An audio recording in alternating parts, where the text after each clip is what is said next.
Alright guys, hot take time. So recently there's been a pretty controversial debate kind of floating around the hockey world, well, especially in Canadian markets, specifically Sportsnet and TSN, and the debate is, are the Vancouver Canucks currently the best team in Canada? Now this is definitely a very interesting debate because outside of, Canucks fandom, especially before the season started, it was a topic that would have been strongly criticized by hockey fans, just in the NHL outside of Vancouver. However, the numbers do not lie. Keep that in mind, guys. The numbers do not lie. That is going to be a pretty strong topic, I guess kind of a strong theme in this video. The Canucks are currently 8-1-1 in the past 10 games, and they are currently the hottest team in the entire NHL. So I think they're right above the Boston Bruins in terms of recency, in terms of success. And again, interestingly enough, the Canucks are still just not getting any respect from the league. Like, just none. The NHL released kind of a Super 16 list of the top 16 teams in the NHL on Instagram, and they placed the Canucks at number 15. And they actually demoted them from last week. So the Canucks are the hottest team in the whole NHL, and the NHL ranked them at number 15 in the NHL. I definitely do understand though why lots of people are definitely reserved about a young team like Vancouver when they do have kind of, I guess, an explosive start. But, usually explosive starts come with some type of regression. They start hot and then they slowly start to come back down to earth. We're kind of seeing that right now with Edmonton Oilers. The Oilers started very, very well, but definitely they've been starting to regress. They won their game yesterday or 2 days ago, but they are definitely starting to regress, and you can tell. But for the Canucks' sake, if you watch them, they have been getting better and better every single game.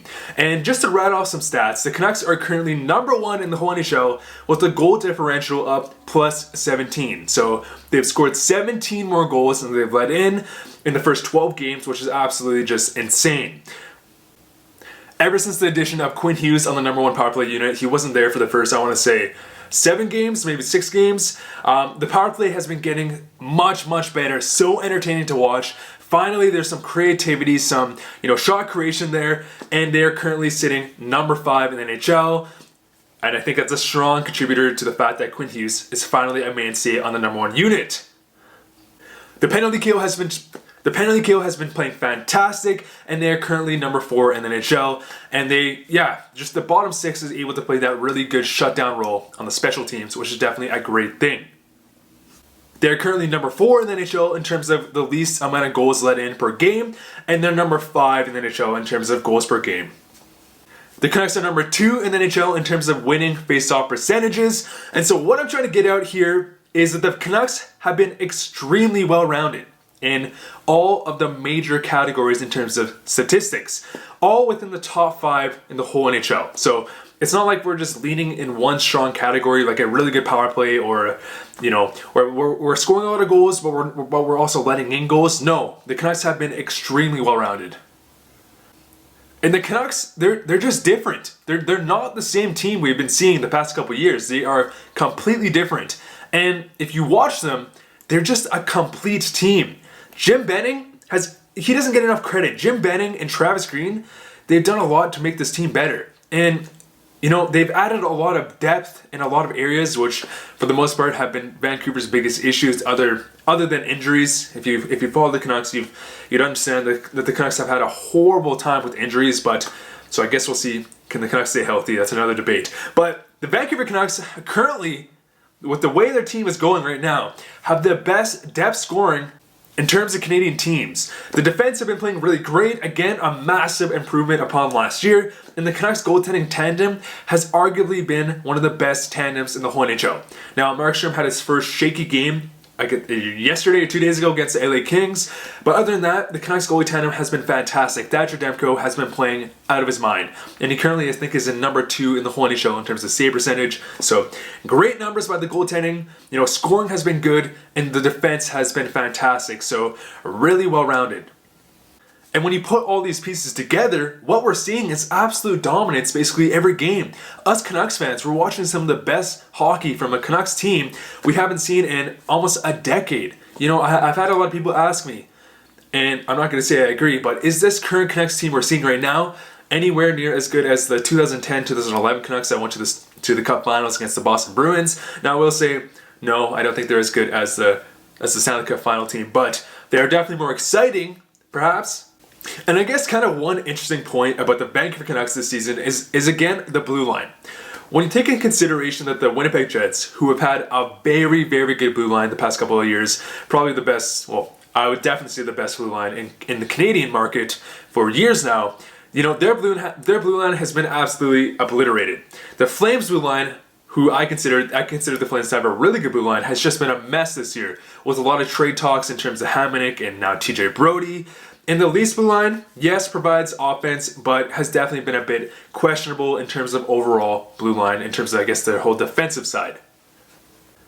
So in terms of the other teams' blue lines, you could definitely make the argument that the Vancouver Canucks this season have had the best Canadian blue line, I guess, in the Canadian market. We're seeing a lot of offensive production with Edler and Quinn Hughes, of course, on the number one power play. And then all the rest of the guys, Tanev, Tyler Myers has been playing really well. Troy Statcher, Jordy Ben.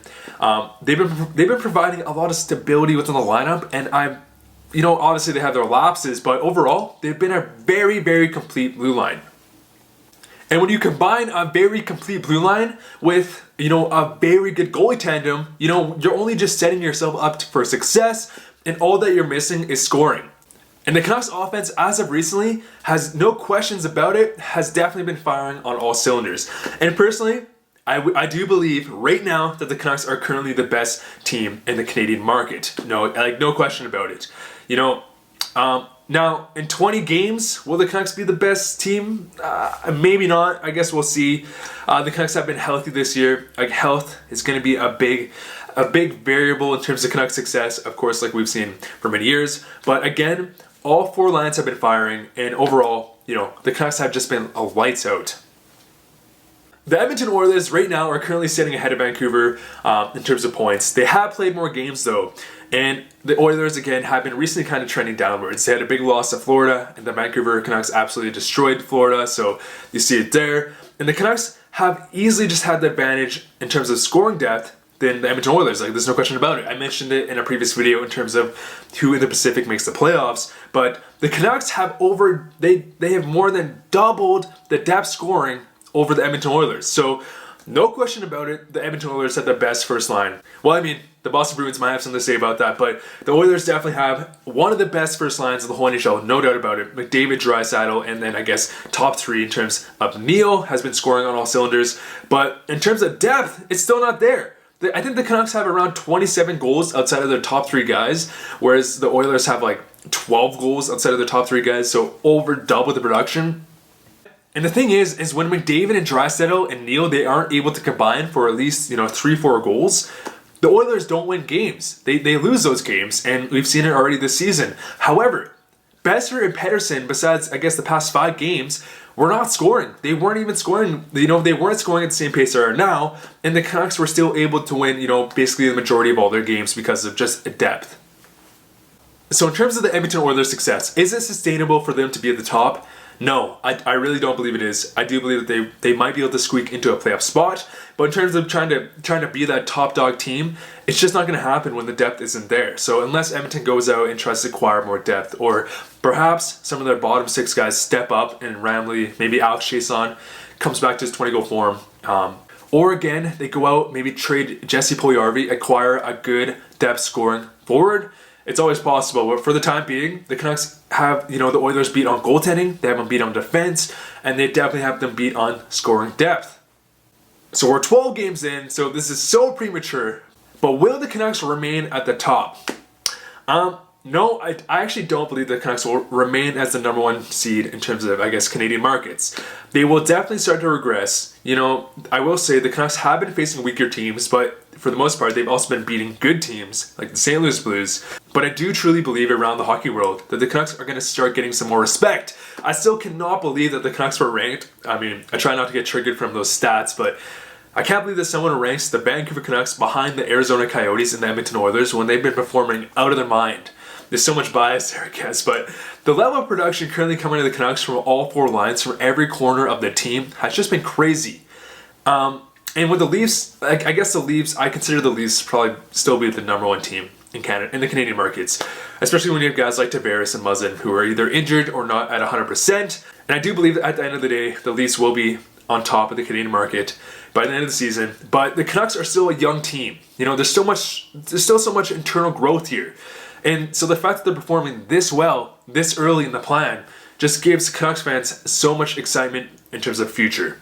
And again, the crazy thing is besides the past, I would say 3 games, I still truly believe that Brock Boeser and Elias Pettersson had much more to offer.